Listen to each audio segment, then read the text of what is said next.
Summary of Stargirl by Jerry Spinelli. Leo Borlock's uncle gave him a porcupine scarf when he was a little boy. Since Leo was new to Mica, Arizona, he chose to start a collection of neckties with porcupines on them. A small article in the newspaper about Leo's 14th birthday talks about his collection. After a few days, Leo gets a package with another porcupine necktie inside. No one knows who sent the message. Mica High is talking about a new girl in 10th grade called Stargirl Caraway on Leo's first day of 11th grade. Stargirl carries a ukulele on her back and wears dresses that flow down. Kevin, Leo's best friend, tells him that Stargirl was homeschooled until not long ago. They plan to talk to Stargirl on Hot Seat, the student TV show they helped make. People start to think that Stargirl isn't real because she wears weird clothes and sings to kids in the lunchroom all the time. Stargirl also brings Cinnamon, her pet rat, to school, and she has a strange habit of saying hello to people she doesn't know in the halls. Mica High is not exactly a hotbed of nonconformity, and the other kids still don't get Stargirl's ways.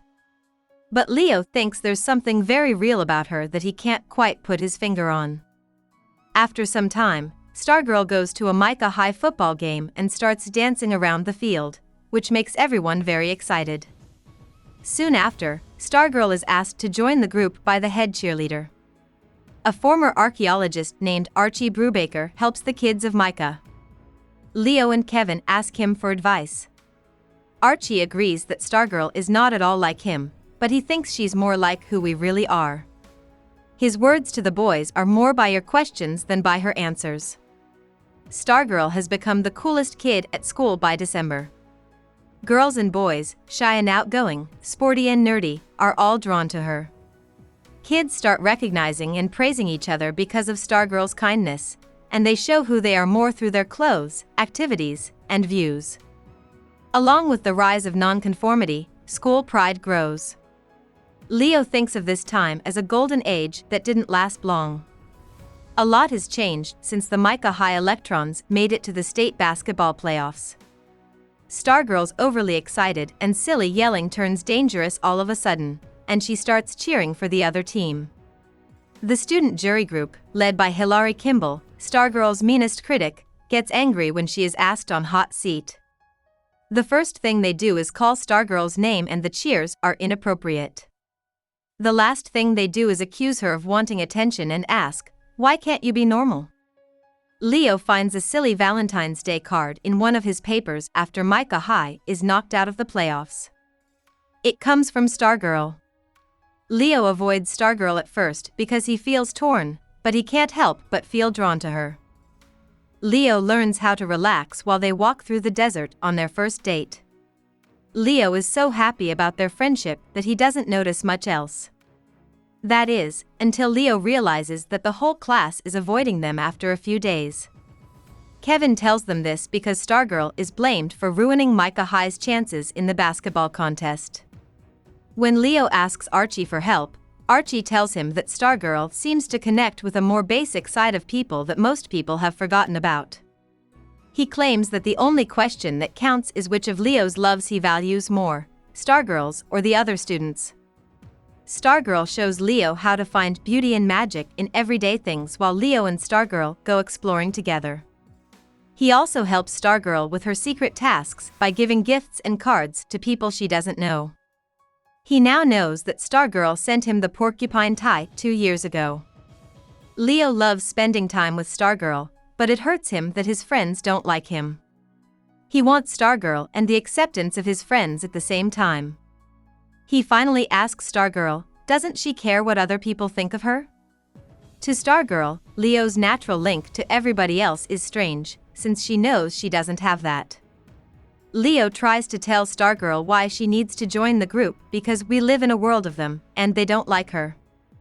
After a few days, Stargirl shows up at school wearing normal clothes and calling herself Susan, her real name.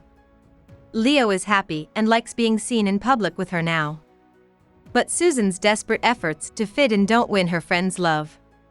Then Susan sees in her dream that she wins the state oratory contest, is greeted with cheers, and finally becomes well known.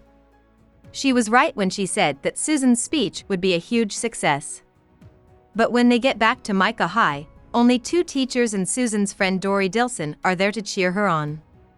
The next Monday, Susan is Stargirl again at school. Leo gets a kiss from her and she tells him she's given up on being regular. She also knows that he won't ask her to the Ocotillo ball, so she tells him it's okay. She shows up by herself at the Ocotillo ball.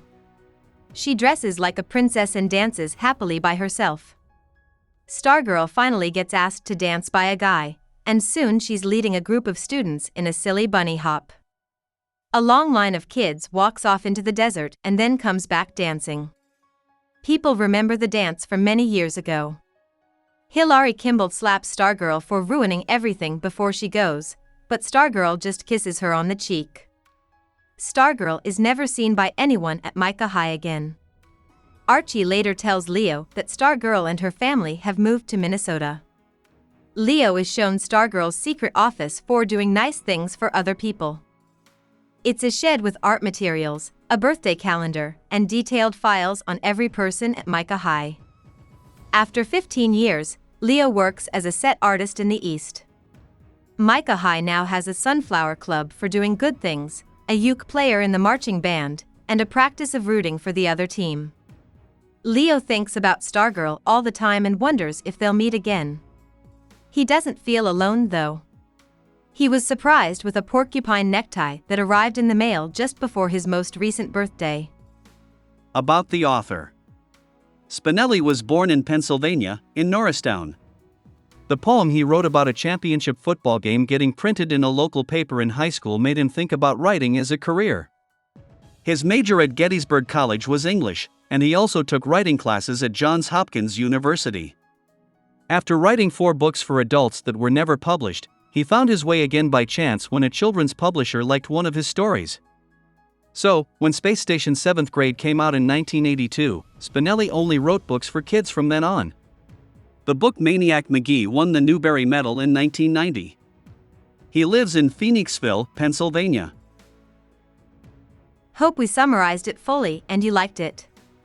Please hit the like button and subscribe to our channel so that we are motivated to create more videos.